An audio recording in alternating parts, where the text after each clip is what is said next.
February. 4th of February. Dear children, I can write to you this week after all. Gillian wouldn't let me hibernate. No, she came and looked for me in the shed, and when I wouldn't wake up, she watered me with a watering can, so I had to wake up. I was cross. I said, how dare you wake me up out of my winter sleep? You don't go and wake up the toads or the tortoise or the hedgehog. Well, you're not a toad or a tortoise or a hedgehog, Gillian said. You're my dog, and I want you to play with me. Come along. So I had to go. Isn't it a pity?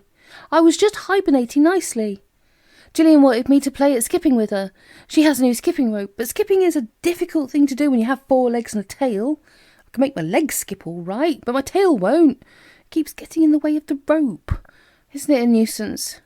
Gillian says I'm stupid at skipping, but if she had to skip with 4 legs and a tail, I think she'd be stupid too, don't you? And skip with my tail. From Bob's. 11th of February. Dear children, whatever do you think? As if it isn't enough to have dogs and cats and canaries and goldfish, Mistress is now having things called catkins. I heard her talking about them yesterday. They do look so nice in the trees, she said. I hope you have plenty of catkins, she said.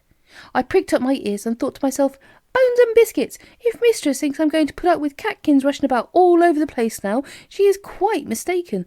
Catkins indeed. I suppose they're like small cats. A mannikin is a small man, a lambkin is a small lamb, so it's plain to see what these catkins will be. Well, I won't be hissed at and spat at and scratched by catkins. Yes, I expect they come and gobble up my dinner too if I know anything about the cat family.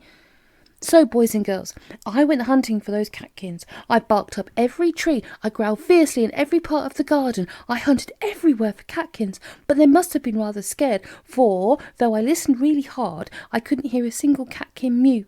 Not one.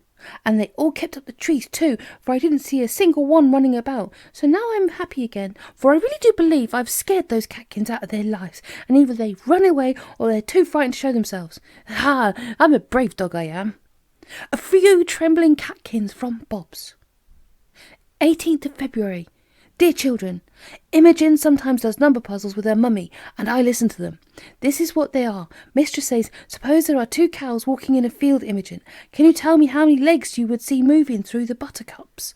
And then Imogen thinks and tells her the answer. But once Mistress asked her for a puzzle, and she said Imogen's answer was right, and it wasn't. I'll tell it to you, and you'll see. Mistress said, Imogen, suppose there was a cat sitting on the garden seat, and Bobs and Sandy ran up. How many animals would there be in the garden? And Imogen said there would be 3. Woof, I said, you're wrong. No, said Imogen, I'm right. Mummy says I'm right. She knows better than you do. So I called Sandy and told him, and he woofed too. And I said, no, Imogen, you're wrong. The answer is not 3. Why isn't it 3, said Imogen. So we told her.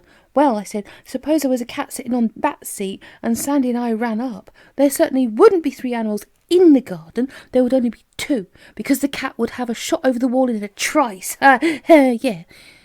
What do you think the answer is, boys and girls? Pat says if the cat was herself, the answer would be 1, not 2, because she would fly at the dogs and they would be through the hedge before anyone could say a thing.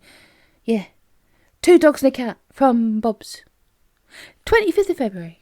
Mistress has been telling you of the rhymes that Gillian makes up, hasn't she? Well, Sandy and I make up lots too, and we woof them in the garden, but nobody listens very much. They are very good too. Here is one. When we go out, we'd like to meet Biscuits walking down the street. Woof, woof, woof.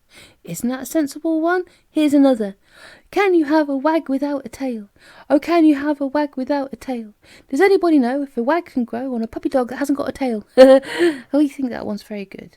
We bark it loudly over so often, and Mistress says, whatever are those dogs making that noise for? I think my best rhyme is one that Gillian knows very well, and she loves it very much. This is how it goes. I've sniffed so many smells today, that what do you suppose? I've got a dreadful headache in my whiskers and my nose. Oh, boys and girls, you laugh so loudly over that, I do believe I heard you. What a noise! I think I'd better stop until next week. A headache in my nose, from Bob's.